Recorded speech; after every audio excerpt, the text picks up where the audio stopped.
Let the word go forth from this time and place to friend and foe alike. This is preeminently the time to speak the truth, the whole truth, frankly and boldly.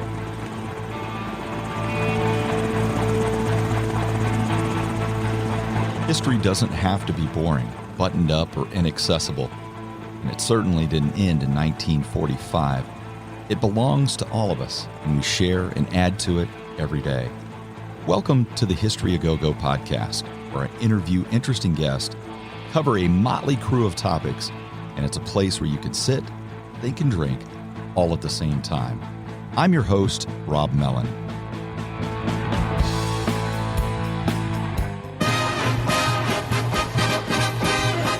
Meet the Mets, meet the Mets. Step right up and greet the Mets. Bring your kiddies, bring your wife. Guaranteed to have the time of your life, because the Mets are really socking the ball, knocking those home runs over the wall. East side, west side, everybody's coming down to meet the METS Mets of New York town. My guest today is David Krel. He is a noted historian and author. His passion for the game of baseball began in childhood while reading books like John Rosenberg's The Story of Baseball and playing on Springfield, New Jersey's Little League teams. He is a regular speaker at the National Baseball Hall of Fame and the Society for American Baseball Research conferences. David is an alumnus of the University of Maryland, the Villanova Law School, and the Cardozo Law School. He is a member of the bar in the states of New York, New Jersey, and Pennsylvania. He has written extensively, including for Memories and Dreams, the official magazine of the National Baseball Hall of Fame, Blackball, a Negro Leagues journal, and New York State's Bar Association's Entertainment, Arts, and Sports Law Journal. In addition, he is the chair of the Society of American Baseball Research, Northern New Jersey chapter, and Spring Training Research Committee. David is dedicated to expanding the scope of baseball scholarship to raise awareness of the sport's incredibly rich history. David's books include Our Bums, The Brooklyn Dodgers in History, Memory, and Popular Culture, the anthology, The New York Yankees in Popular Culture, and his most recent work, The New York Mets in Popular Culture, and it features a fresh perspective to a team that brought joy, triumph, and even a miracle to New York City. And I am personally a very huge baseball fan and excited to have him with us here today. Welcome, David Krel. Thanks, Rob. You know, it's interesting because I work at a museum and people always say, well, I wish I could have a job like that. That's so cool. But then I get to talk to someone like you and you get to research and live baseball all the time. I'm kind of envious of you. Well, it goes both ways because we can't do our jobs as scholars without people in archives, historical societies, libraries, and the like. Well, David, it is tradition here to accompany the discussion with a special brew. Today, in honor of the Miracle Mets and the Big Apple, we have Rhinegold Extra Dry. Now, that was originally brewed by the Liebman Brewery of New York City, but in the last decade or so, it's been repurposed and brought back to life by Drinks Americas of Wilton, Connecticut. The German-Jewish Liebman family had a long history of brewing beer, and it went all the way back to the 1800s to the fatherland. But following political problems in Germany, the Liebman family moved to Brooklyn in the 1850s and started brewing there. Eventually, Hermann Schulein of Lowenbrau fame came to work for the Liebman Brewery and developed a dry lager beer marketed under the name Rhinegold. Interestingly, the term dry is a style of beer. It has nothing to do with the water content at all. Dry refers to a beer that lacks sweetness. Now, dry beers not only have little to no sweetness, they are also known for their absence of aftertaste, so they are very enjoyable to drink. Rhinegold grew in popularity in the 1950s and 1960s and became the official sponsor of the New York Mets when they were formed in 1962. In fact, Rhinegold beer was once touted as the top New York brew, and it was guzzled regularly by a loyal cadre of working men who would have rather eaten rusty nails as drink another beer maker's suds. And for 30 years, Rhinegold beer reigned supreme in New York City, but by 1976, as a local brewery, it could no longer compete with nationwide companies such as Anheuser-Busch, Miller, and Schlitz, and so they closed their doors. But thanks to Drinks Americas, it is back, although it is really difficult to get here in the Midwest. I would also like to remind you at this time that it is a great time to subscribe to the podcast. Simply click on the subscribe button on the directory that you use and get new material immediately after it is published. Subscribing is the only way to get new shows right away. And to the ever-expanding list of supporters and listeners from nearly 50 countries now and hundreds of cities across America, I'd like to say thank you. I would like to get into the discussion kind of chronologically. I think I mentioned that. Okay. But the first thing I want to ask is about, and you kind of start your book off in this way, the early sponsorship that the Mets get. Mm-hmm. I kind of looked into the history of Rhinegold. That's pretty fascinating. It's interesting because I wanted a chapter about Schaefer beer, but when I found Deborah Schmidt-Bach, who is a curator at the New York Historical Society, and discovered that she had curated an exhibit involving Rhinegold and other beer in the New York area, because once upon a time, or once upon a century really, New York was a very big beer town. We think of Milwaukee as the center of beer, but New York had a lot of the German Jewish immigrants coming over and starting with their recipes that they brought over from Europe. So when I found that she had done an exhibit about Rhinegold or involving Rhinegold, I asked her if she could be a part of this and just give me the history of the beer, give me the history of the brand, tell me about the Rhinegold family. And I was so glad that she said yes, because for Mets fans of a certain age, they remember Rhinegold. For those of us who weren't around in those days, it's an education for us. And I really thought it was important to trace that, because there are so many books, as you know, Rob, about the 62 Mets, about the Mets in general, and they talk about things that have been talked about for decades. I wanted something new. I wanted something that no one had ever seen before relating to the 62 team. And thankfully, she said yes and just did a yeoman's job with it. My beer is Rhinegold, a dry beer. East side, west side, and up, down, and down. Rhinegold extra dry beer is the beer of great renown. Friendly, freshening Rhinegold, always happily dry. The clean, clear taste you want in beer is in Rhinegold extra dry. From Lexington to Madison and on both sides of Park, they ask for Rhinegold extra dry before and after dark. From Coney to Connecticut on Flatbush Avenue, from Jersey scenes way out to Queens, they sing as millions do. My beer is Rhinegold, a dry beer. Friendly, freshening, and happily dry beer. Dry means clean and it's clear. Dry means thirst-quenching beer. Join the millions who buy Rhinegold beer extra dry. Yeah, I was pretty fascinated when I looked into Rhinegold, and when I read through that chapter. It is pretty interesting, but I'd like to actually go back, way back in time, when most people, even really diehard baseball fans, don't realize that there were metropolitans back in the 19th century. Right. In the 1880s, it was a short-lived experience. It was involving a guy named John B. Day, who was very prominent in 19th century baseball. And when the folks who ran the New York team were looking for a name, they picked the Mets for a few reasons. Number one, it fit into the copy. Number two, as you say very, very clearly and correctly, it's a nod to history. We need to honor our history. That's what baseball is. It's a game of history. It's a game of memory. So to have Bill Lamb, who is just a terrific baseball scholar and researcher, do that chapter was incredibly important, because it gives the nexus between the 19th century and 1962 when the Mets were born.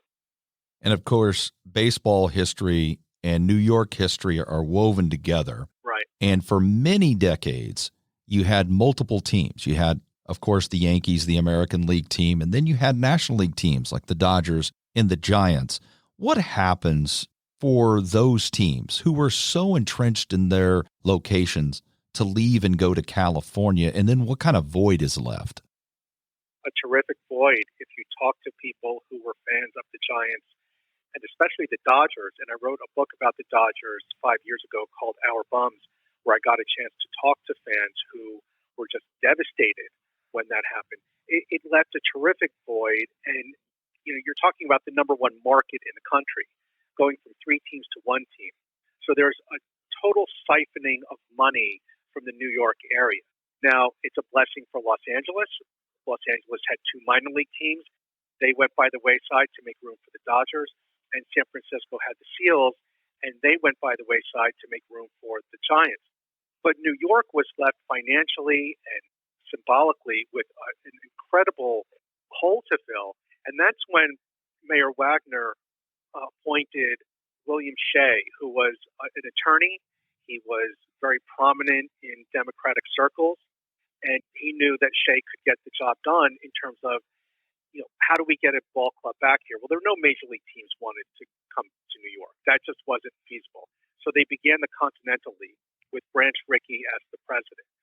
Well, it looks like it's going to happen, but ultimately it does not. And what results is an expansion. 2 teams in the American League, 2 teams in the National League. The American League got the second incarnation of the Senators in Washington, and they got the Los Angeles Angels. In New York, we had the Mets, and then we had the Houston Colt 45s, later became the Astros.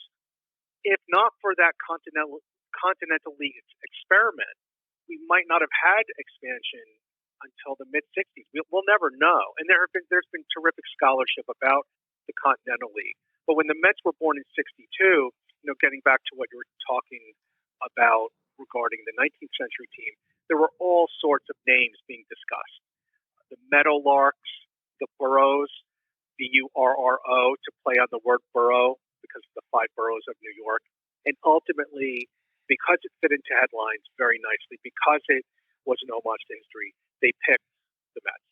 And obviously, Shea Stadium was named after William Shea because of his efforts in getting National League Baseball back to New York City. Bob Murphy welcoming you to the first regular season game in the history of the New York Mets. Brought to you by Rhinegold Extra Dry. Tonight, the New York Mets meet the St. Louis Cardinals right here in St. Louis. Lindsey Nelson, Ralph Kiner, and I are on hand to bring you every bit of the action. Yes, sir, the New York Mets are on the air in their first great season. For somebody, I'm from the Midwest, and when I read about the Mets, of course, I love baseball, and I love the story of the formation of the Mets. Right. But when I read about Joan Whitney Payson, I was blown away. Yeah. I didn't know that she had initially invested in the Giants, and then she'd go out there, and then, of course, she becomes an owner. Now, she wasn't the first female owner. No. I think the Cardinals were owned early on by a woman, Helen Hathaway Robinson Britton. That went back all the way to 1918, I believe. I think it's a travesty that Joan Payson is not in the Hall of Fame. There's one woman in the Hall of Fame, that's Effa Manley, who co-owned the Newark Eagles of the Negro Leagues with her husband. Joan Payson should be in the Hall of Fame. She is a member of New York City royalty. People in New York know the Whitney Museum. People around the world know the Whitney Museum. There's a hospital called New York Presbyterian. There's a wing called Payne Whitney, P-A-Y-N-E. That's named after one of her relatives. And she was an unbelievable collector of art, unbelievably passionate about horse racing, about baseball. And so important, Rob, to have these different stories and to have you say, well, I didn't know all of that. That was the mission. That was the mission. I told all of the contributors, tell me something I don't know. Tell me something that I can't find in 2 minutes on Wikipedia.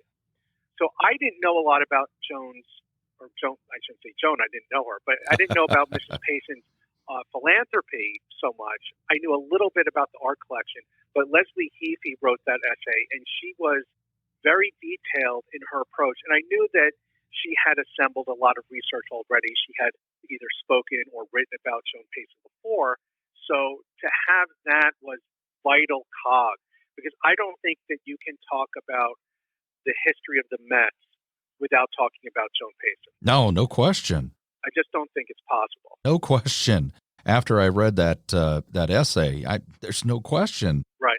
And then the way that she gets into baseball, where she buys shares, or I think her financial accountant or person bought shares up of the Giants. Right. And then she had to sell those to take ownership of the Mets. I mean, right. The whole story is just amazing. She was the grande dame of baseball. She did not sit up in an owner's box. She went down behind the dugout. That's what you did in those days. And she talked to the players and kibitzed with them before the game or with the managers. And I think it's again a travesty that she's not in Cooperstown.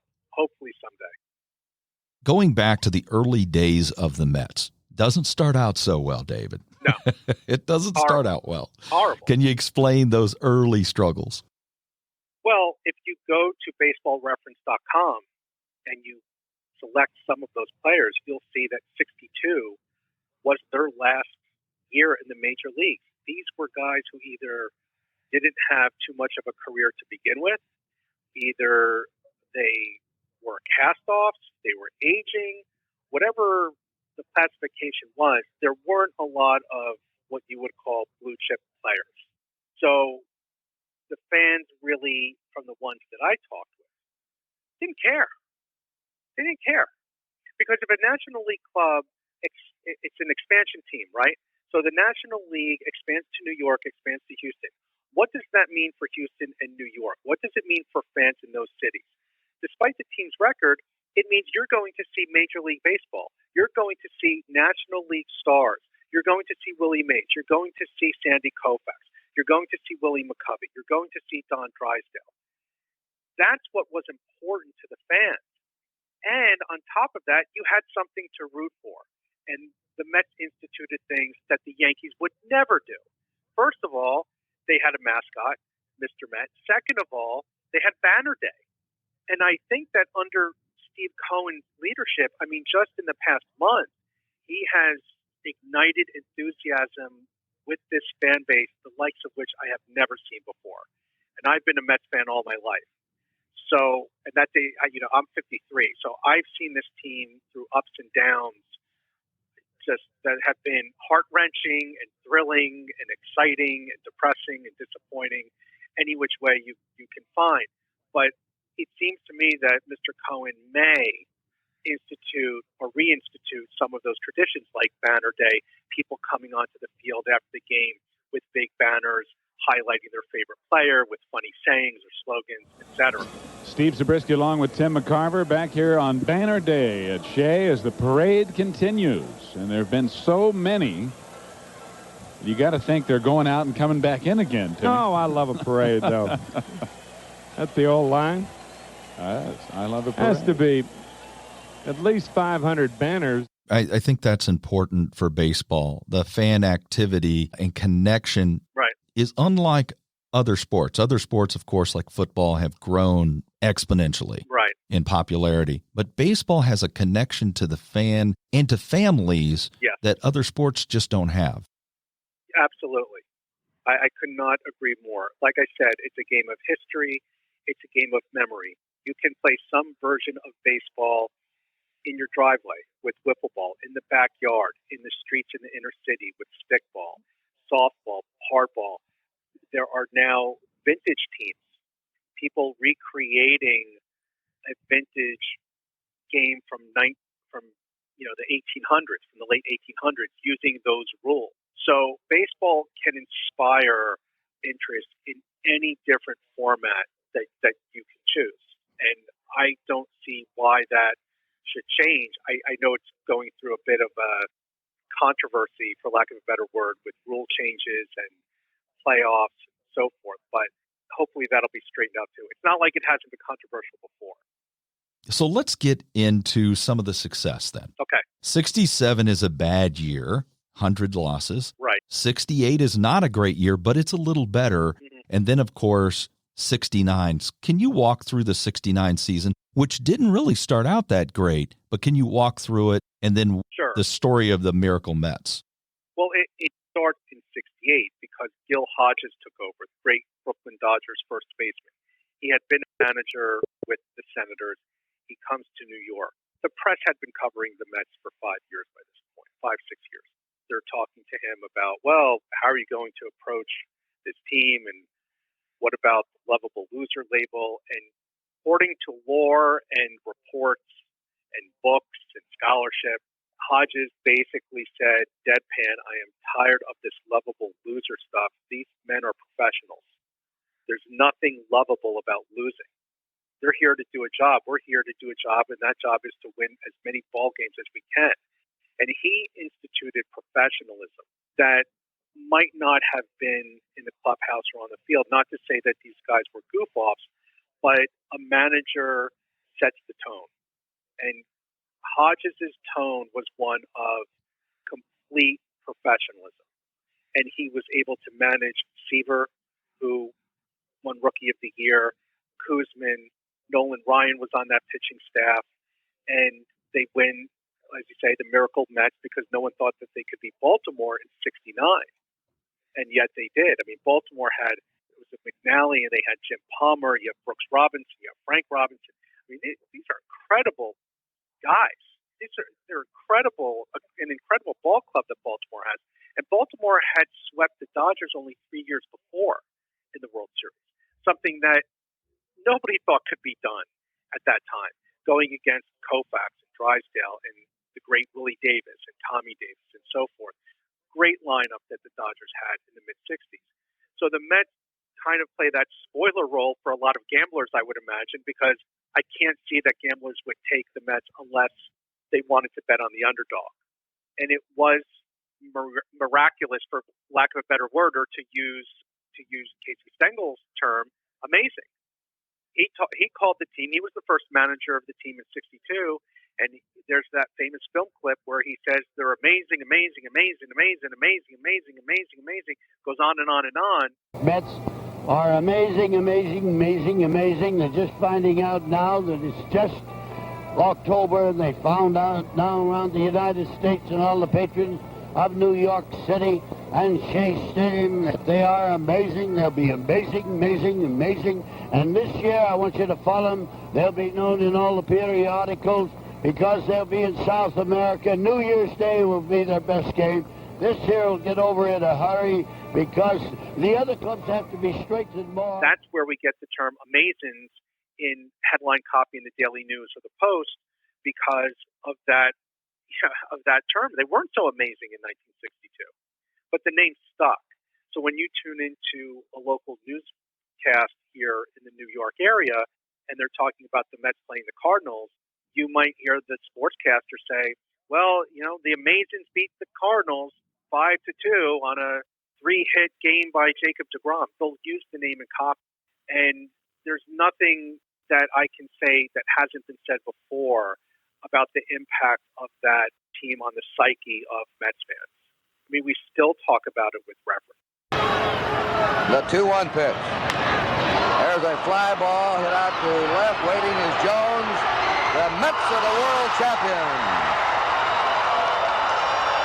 Gary Koosman being mobbed. Look at this scene. He nearly tore this ballpark apart when the Mets clinched their division pennant against the Cardinals. Here's the Met locker room. The Mets had 5 runs, 7 hits, no errors. The Orioles 3 runs, 5 hits, 2 errors. Sport Magazine has declared Don Clendenon as the outstanding player of the series, and he wins himself a new dog. And it was a come-from-behind victory for the Mets today. They were trailing 3-0. The celebration of the new world champions of baseball, the New York Mets, the final score. New York, 5 runs, 7 hits, and no errors. Baltimore, 3 runs, 5 hits, and 2 errors. Well, in that pitching staff, not only there in '69, but in the early '70s, that's loaded. Right. And, of course, in your book, you go into it. But can you explain and discuss some of those characters, Seaver and Ryan and Koosman? That chapter was authored by Scott Dowdy and Douglas Jordan, and that was a real find for me because I had never really studied or read about the pitching staff. It's kind of an underrated pitching staff in terms of 1970s baseball. We don't talk about Koosman. We don't talk about Seaver. We barely talk about Nolan Ryan before he went to the Angels. It's kind of an oddity that he played for the Mets. It's almost like a trivia question. What World Series ring does Nolan Ryan have? From what team? And when you say 69 Mets, people say, wow, he was on the 69 Mets? Because it wasn't until he went to the Angels that he became explosive for whatever reason. Seaver, what can you say about Seaver? There's no word that really does him justice. He was overpowering, 3 Cy Young awards, but because they didn't win in the playoffs, they didn't win in the World Series again until '86. They went 7 games against Oakland.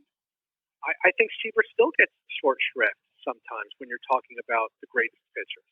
And he certainly gets short shrift from the Mets in the previous administration, because there is no reason that man should not have a statue of him in front of Citi Field.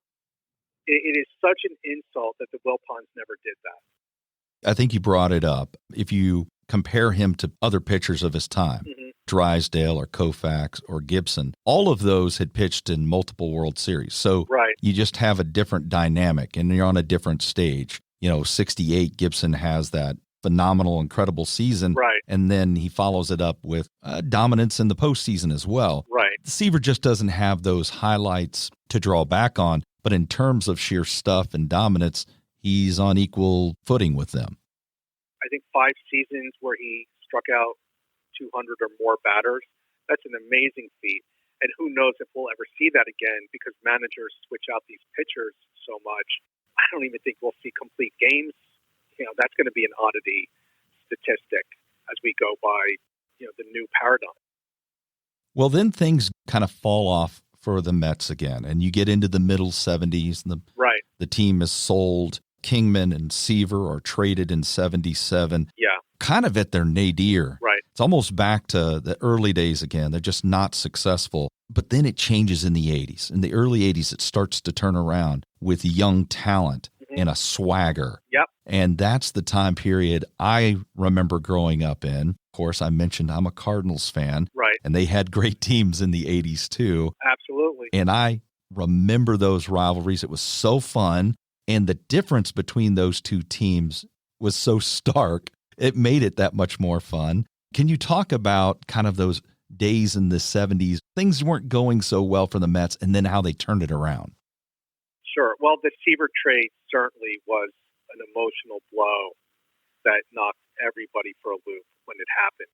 The Seaver trade happened really because, number one, he was battling with the front office over money. And number two, Dick Young, the Daily News columnist, wrote a piece and mentioned Seaver's wife.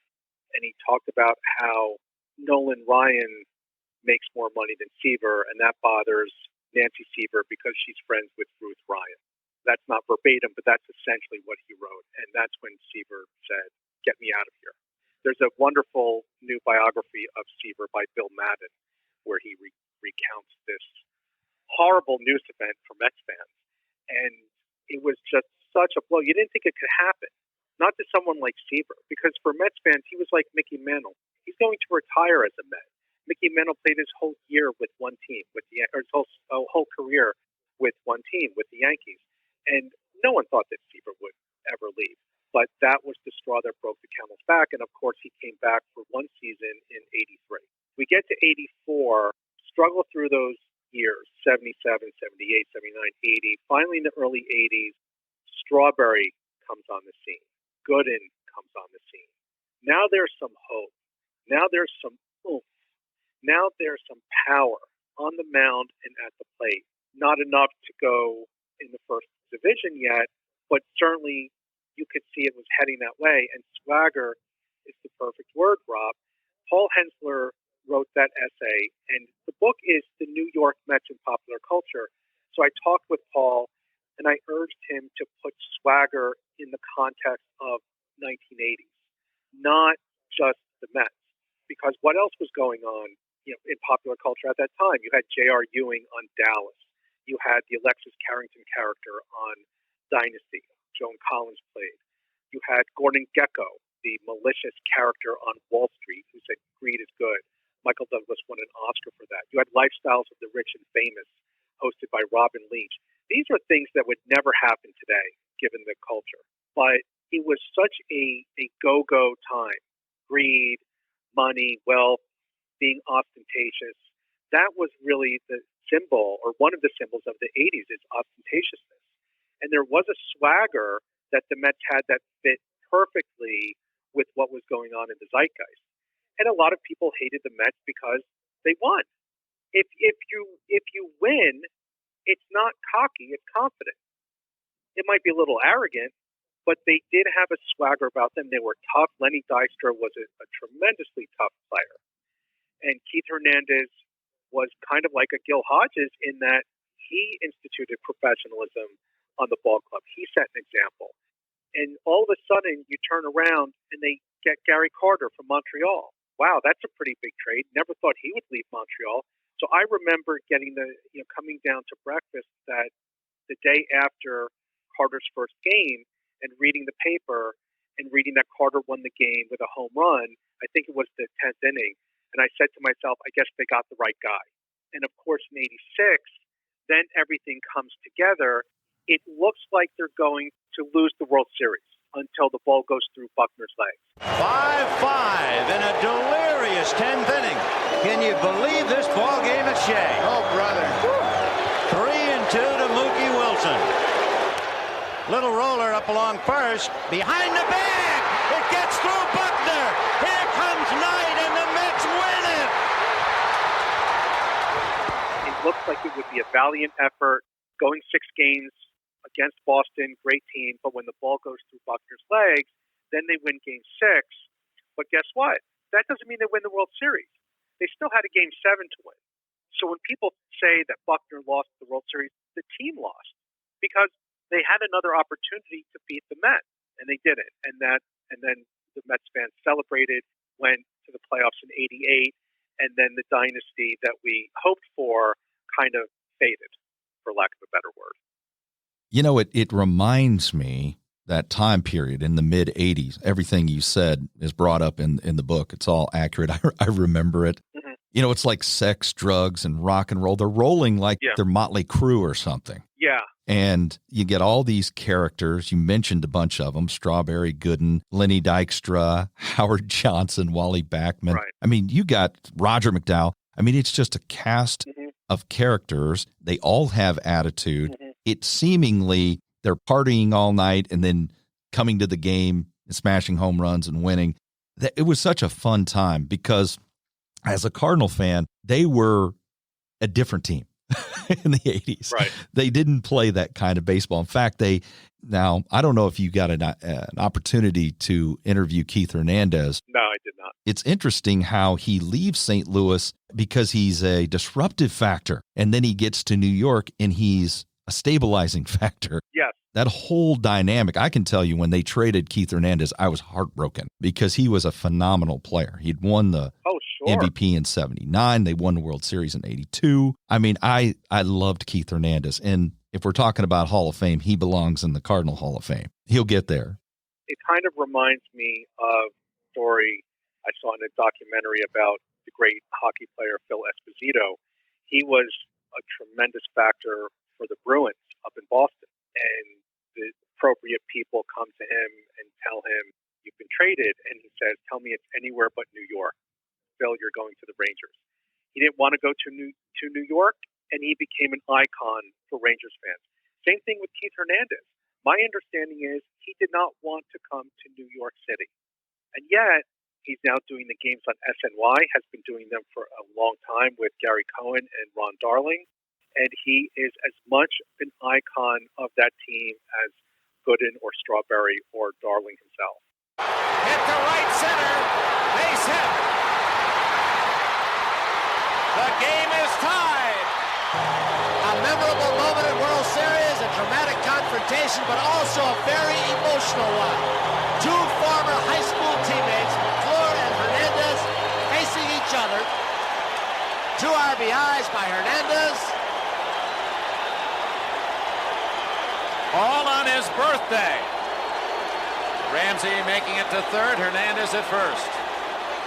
How much of the partying was real? We know that Strawberry and Gooden had personal problems. Yes. But during that time period, were the rumors real? Were they really, letting it loose all night and then rolling in the next day and playing baseball? I would urge people to read Jeff Pearlman's book, The Bad Guys Won, because he has an amazingly detailed, well-sourced chronicle of what happened behind the headlines. Because when you're tuning into the local newscast here and you see that Mets players were arrested or whatever the story is, you just get that story. I worked in TV news for several years. You're only getting the 20 seconds that you have for the anchor to tell the story. What Jeff does is he goes way beyond into the detail. And yeah, it was pretty brutal, but it was a different time. It was a time of permissiveness. It was a time where things were permitted that would never be permitted today, would never be allowed today, just because of where we are as a culture. If we go to the manager of that team, probably maybe the perfect manager to deal with that group of players. Yes. I mean, to be honest. Oh, yes. Because I don't think Whitey Herzog or Tommy Lasorda could have dealt with that group of players. He's like that team. It's a flash. Yeah. It burns out like a hot, star or something. That's kind of Davey Johnson's situation too. But it seems like he was on a skyrocketing trajectory. And then, he just doesn't have the lasting effect that some of the other guys have. Well, I think you alluded to this, Rob. It's a double-edged sword. You can say, well, it was a flash, a flicker, it was temporary, and then he couldn't find that excellence in other ball clubs. But you can also say and make the argument, if he didn't manage that ball club in the mid-'80s, they never would have achieved the success that they would have, because he was able to manage. He was a ball player's manager. He wasn't an owner's manager. So he was able to handle them. He was able to manage the crises. And when the Mets destroyed a plane, I hesitate to say the word destroyed, but when they partied a little heavily on a plane and caused significant damage, Johnson wasn't going to allow them to be fined or anything else. He stood between them and management. So I think you can make either argument. And again, as you say, Gooden had personal issues with drugs. Strawberry certainly did. And if you can't get out of your own way, if they can't seek treatment that has any traction for them personally, then they're going to fail. And Strawberry and Gooden, without the drug issues, for my money, would be in the Hall of Fame today. Oh, yeah, definitely. I mean, back in that time period, there's a reason why Strawberry goes in and fans are yelling, dare, roll. It's because he's that good. Yeah. You pay attention, and you don't give those types of calls to people who aren't very good. Right. You're doing it because he's that good. And when he goes to the plate, he doesn't really look like a muscular guy, but that bat whips around so fast. And when he hit the ball, there was no question it was going over the fence. You just knew from the sound of the bat. It was a joy to watch. It was for Mets fans who had been in the desert from 77 to, let's say, 82, 83, when Seaver comes back, there's a little nostalgia, there's a little hope. We learn about this new kid, Strawberry. But for 77 to 82, we're not really doing so well. And then we have this promise. That was like manna from heaven. And it was a lot of fun. Yes. The baseball in the 80s, it was truly the national pastime. Now all the teams play in a very similar fashion. Back then, teams had different types of styles based on their stadium, pitching, and so forth. The Cardinals operated far different than the Mets. The Mets would mash. Of course, they had the power pitching. The Cardinals are stealing bases and taking extra bases and power bullpen at the end. I think all of that led to better storylines. I think baseball suffers a little bit right now from not having those different storylines. It's just not there. Maybe it'll be there one day, but seemingly the teams are all about the same. They take the same type of approach. Right. And some are more successful than others, but they're all using the same approach. I agree. some more interesting things about the book. You go into pop culture. Was that pretty fun getting into that aspect of it? Oh, absolutely. This book happened, Rob, because I had done a similar book about the Yankees. My intention in that book was to write it, and after a week or so, I called up the editor. I said, it's too big a job.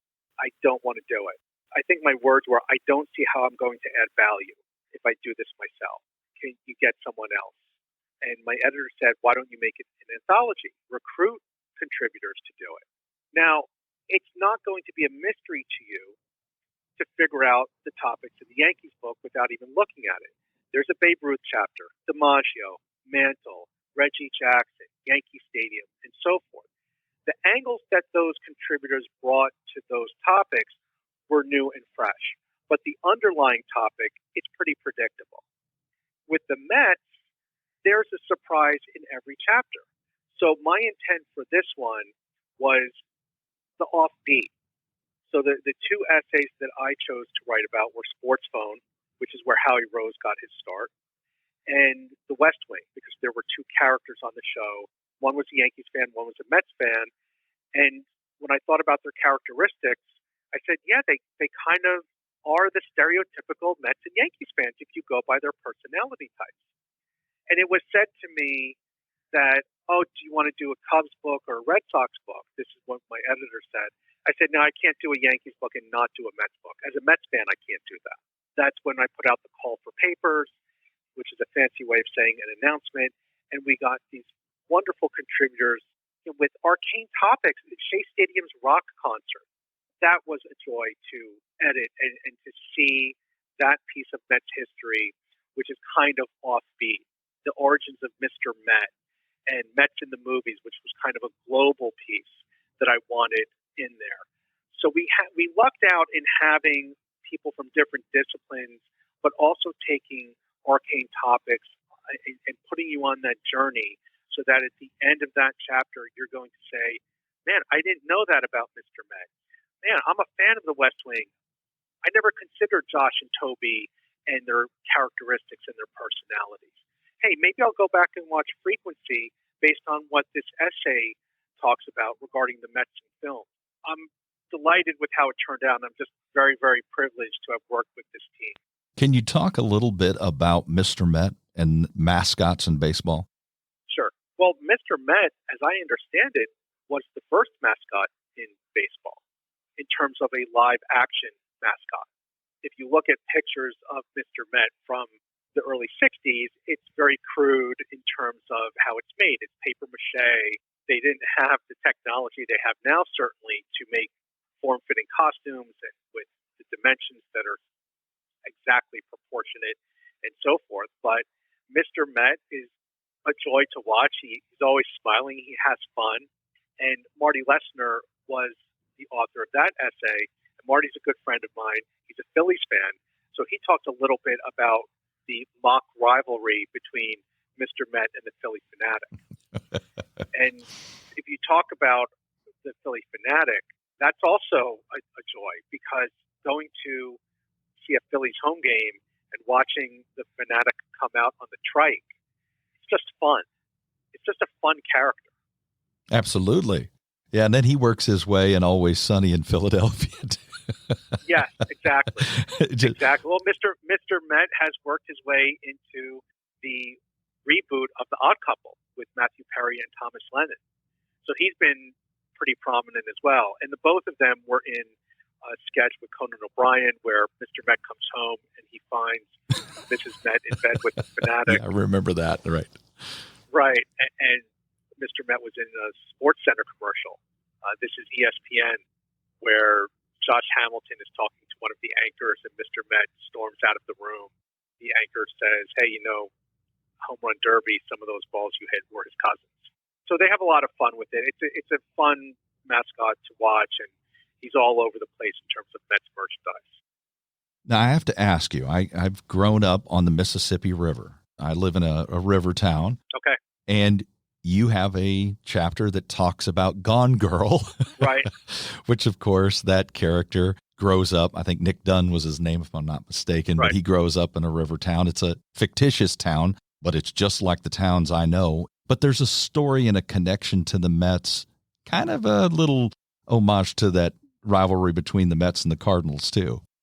Right. Well, technically, New York is a river town. That's true. We have the Hudson River. That's true. Gone Girl and City Slickers are two movies that deserve the chapter that was authored by David Pegram. And the reason is the hat. The Mets hat is prominent in both movies. Ben Affleck, and I think appropriately so, refused to wear a Yankees cap in a certain scene. I think it was an airport scene. And there was a big behind-the-scenes clash between him and the director, and this is what David talks about. Ben Affleck was so dead on in terms of what my understanding is regarding the scene. He said, look, I'm the lead in the movie. I'm probably the most famous Red Sox fan in the country, myself and Matt Damon. If I wear a Yankees hat, no one's going to pay attention to the movie. It's going to be in all the stories. It's going to be on Entertainment Tonight. I don't know if this is what he said verbatim, but my understanding is that was the attitude. If I wear the Yankees hat, nobody is going to care about the movie. So they compromised on a Mets cap.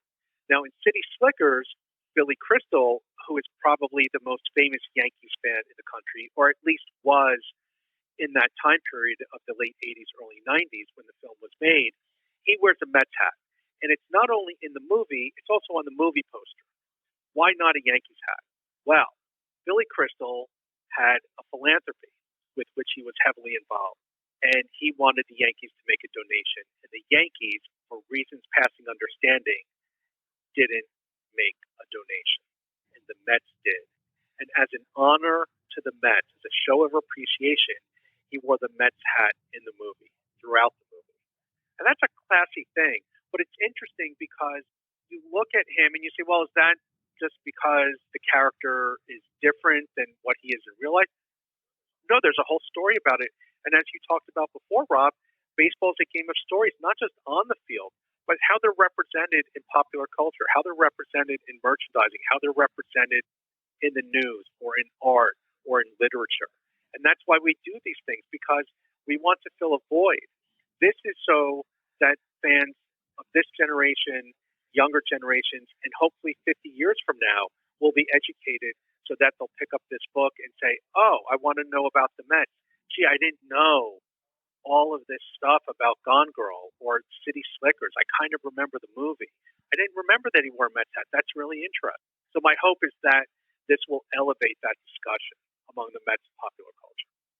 I think Billy Crystal and especially Ben Affleck was right, because in the movie Gone Girl, Ben Affleck is actually a Cardinals fan. Yeah. And the idea of being at the airport was to hide himself. And if you were a Cardinals fan and you're trying to hide yourself and you grew up in the 80s like that character would have, just like I did and you did, you would know that you wouldn't put on a Mets hat. Right. So if you're trying to cloak yourself, that's the perfect fit for that scene, I would think. It shows his intelligence in terms of storytelling. There's a story that may be apocryphal regarding Robert Redford, and allegedly producers wanted to see him for The Graduate, which eventually starred Dustin Hoffman, and lore has it that Robert Redford said, do I really look like the kind of a guy who's going to have trouble getting women? He didn't think it would be believable, so he refused the role and it went to Hoffman. I think Ben Affleck was totally right. Yet the Yankees cap would have been a topic on every sports radio show, every entertainment show, in every review, and the movie, good or bad, would just not have stood on its own, and that would have been unfortunate. So if you go to the most famous Mets fan that I know, which is Jerry Seinfeld, it's interesting that in his storytelling, George Costanza works for the Yankees. Is that done for any particular reason that you know, as opposed to the Mets? There are a couple of reasons, I believe. Number one, Larry David was a big Yankees fan, and is a big Yankees fan. And number two, putting George in scenes with Steinbrenner, who's played by an actor you don't only see from the back, but is voiced by Larry David, is nothing short of comical. It's gold. To use a Seinfeld reference. Right. It's gold. Exactly. It's gold. Kenny Banya, right? Yeah. Kenny Banya would say that. And to have Costanza get Jerry's contractor to make a space under his desk so he can take a nap, to have him get the birthday card for Steinbrenner and give it to Steinbrenner before his boss has a chance to sign it. All of these different mishaps that George has in his job just wouldn't be funny with the Mets. First of all, you don't have a foil. Nobody knows who the Wilpons are across the country. But across the country, everybody's heard of George Steinbrenner to one level or another. So I just think it was because of that, because of storytelling, and because Larry David was a Yankees fan. You wanted to see me, Mr. Steinbrenner? Yes, George, please, come in, come in. Thanks for the card. I loved it. Gosh, it made me feel good. You know, George, word has it that you were the brains behind the whole thing. Oh, no, not just me. The whole organization, especially Mr. Morgan. Morgan. You know, his name is conspicuously absent from this card. It's almost like he went out of his way not to sign it. Oh, no. Morgan is a good man, sir. You can stop kowtowing to Morgan. Congratulations, you've got his job. Well, thank you, sir. I'm not quite sure I'm right for it. Oh, stun, George. He's out, you're in. It's a lot more work, you know. I know. A lot more responsibility. Long hours. I know. Not much more money. But you'll finally get the recognition you deserve. That's what I'm afraid of. Mr. Steinbrenner, you know, George, as painful as it is, I've had to let a few people go over the years. Yogi Berra, Lou Piniella, Bucky Dent, Billy Martin, Dallas Green, Dick Hauser, Bill Verdon, Billy Martin, Stump Merrill, Billy Martin, Bob Lemon, Billy Martin, Gene Michael, Buck Showalter. George, you didn't hear that from me. George?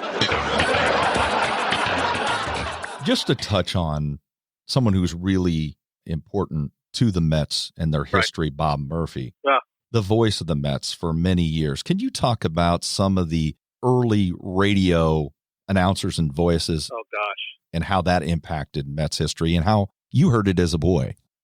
Bob Murphy, Lindsey Nelson, and Ralph Kiner were the broadcasting team for, it was less than 20 years. I want to say 16, 17 years, something like that.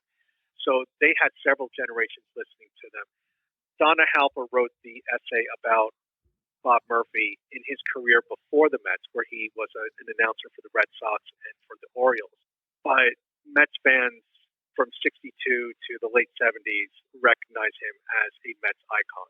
And he called games, after that. It's just the trio of Nelson, Kiner, and Murphy were together, I think, till the late 70s. But Murphy on radio, he's the backdrop, just like Vince Scully's the backdrop for people in L.A.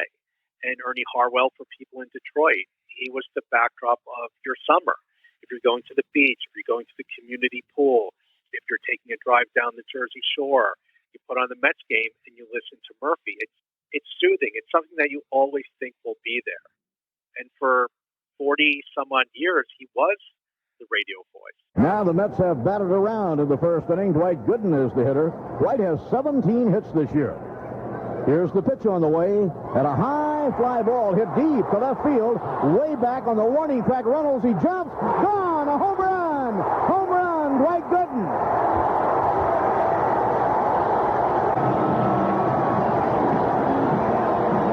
Dwight Gooden has hit a 3-run homer. Out he comes for a curtain call.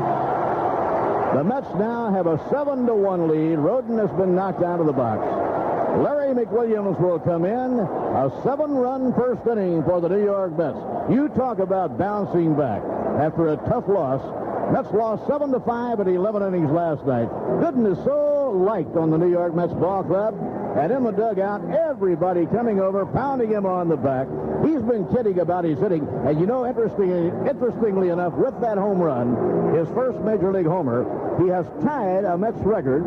Most ever hits in a season by a Mets pitcher, 18 by Tom Seaver, and that's number 18 for Dwight Gooden. Finally, the future for the Mets. Of course, they had the time in the early 2000s, very good teams. Right. Couldn't quite get to the final destination and World Series champions. Recently, they've really struggled. Yeah. Do you see a promising future for the Mets? Yes. Steve Cohen is a Mets fan. He is willing to open his checkbook, and he will pay for the right players that are available. I think he also has an understanding and appreciation for history, for lore, for tradition, and I think we've lost that with the Mets. The Rotunda, the Jackie Robinson Rotunda. Of course it's named for Jackie. That's terrific. But when you go into the Rotunda at Citi Field, it's all full of Brooklyn Dodgers photographs. That's unfortunate because you should know exactly where you are and what team plays there as soon as you walk in. It's great to have it named after Jackie, but they should be pictures of Kuzman in the 69 series, Seaver striking someone out, Strawberry, Piazza with the 9/11 game and the home run, Doc Gooden with that wonderful rookie season that he had in 84, the 86 series, the 2000 series, 73 when they went against the A's for 7 games, Dave Kingman with his towering home runs.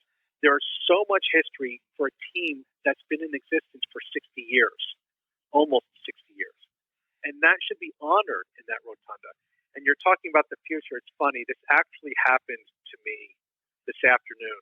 I went for a walk in my neighborhood, and I passed a guy with a Yankees hat, and he kind of gave me a sneer when he saw I was wearing my Mets hat. And he said, "Oh, the Mets, what are you going to do with that?" And I just turned around and I said, "Win the World Series." Because Mets fans are always hopeful. We're always optimistic. We're not entitled. We don't think that we should win, but we think that we can win. And I think that's been the emblem of being a Mets fan. And in fact, Rob, I dedicated the book to Mets fans everywhere, and I used a caption that's on the 1988 film poster for Working Girl, which starred Melanie Griffith. And the quote goes, "For anyone who's ever won, for anyone who's ever lost, and for everyone who's still in there trying." I cannot think of a better description for a Mets fan because we have won, we have lost, and we are still in there trying. There's no Seaver statue. We're not going to give up on our team. There are no pictures of the Mets in the rotunda. Maybe that will change someday. Seaver gets traded. We're still going to root for our guys. It's been an up and down existence for Mets fans. And I think and I hope that the future is bright. I think you're right about the history part of it. If you walk into Busch Stadium, you're cloaked in it. Oh, I've been to Busch Stadium. It's terrific. It's a terrific ballpark. You're just cloaked in the history. Yep. They constantly bring the old guys back, constantly. Yep. Even players, not the red jacket guys, not always, the Hall of Fame guys. Right.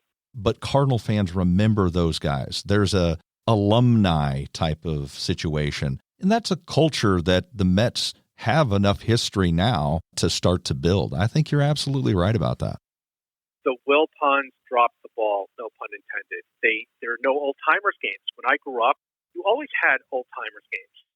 And you had the guys from the Brooklyn Dodgers and the old New York Mets teams of the 60s come and play.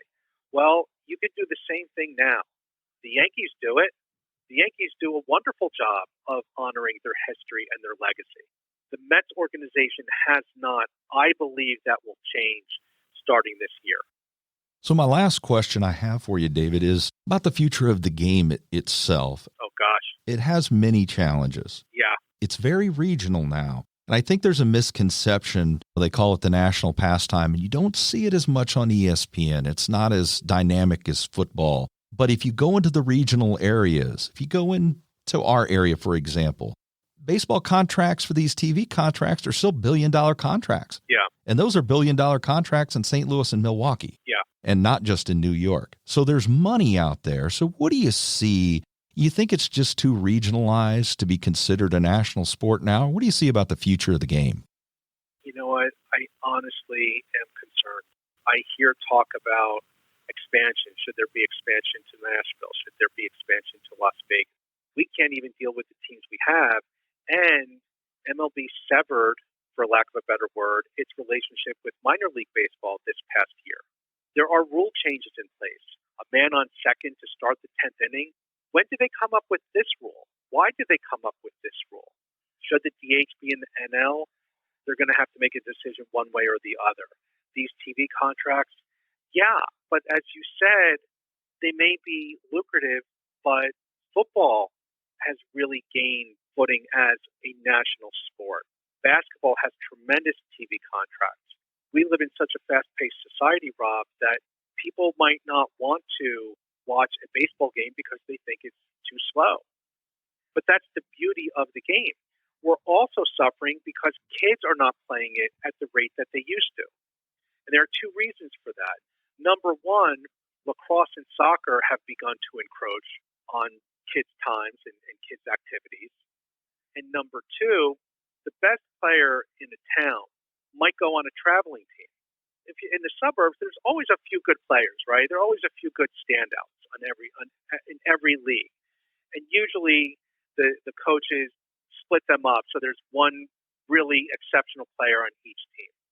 Well, if those exceptional players don't play, if they're only playing with people at their level, and I'm not saying that's good or bad, but if they're going to be on traveling teams going across the country and playing, where does that leave kids who are mediocre, a little above average?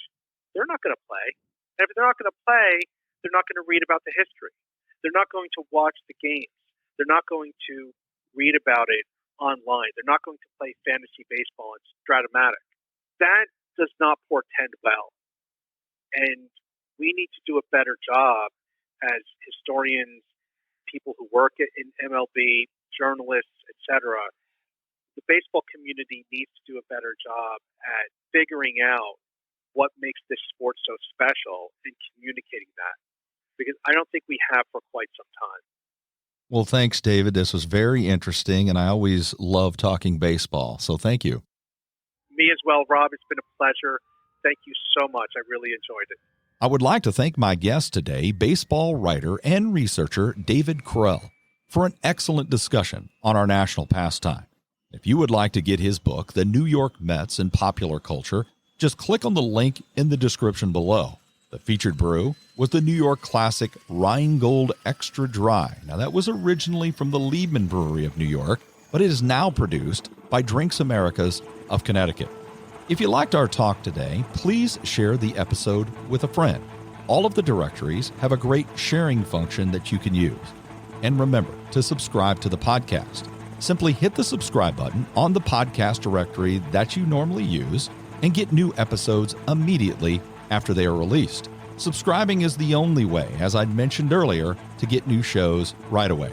The music was provided by the band Bones Fork, and they're producing new material as we speak, and we're looking forward to that. And to the growing list of listeners from nearly 50 countries now, 50 countries, and hundreds of cities across the United States, I'd like to say thank you. There are several great episodes on the way with discussions on the gatekeeper for FDR, the Western legend of Tombstone, a history of the 90s sitcom The Office, which should be really fun, and the famous general and president we all know, Ulysses S. Grant, and many, many more. So join us again next time when we talk, think, and drink on History A Go-Go. Edmonds at first and one out. And Perez deals. Fastball hit in the air to left field. That's deep. Back goes Chavez back near the wall, leaping, and he made the catch! He took a home run away from Roland. Trying to get back to first, Edmonds. He's doubled off, and the inning is over. Andy Chavez saved the day.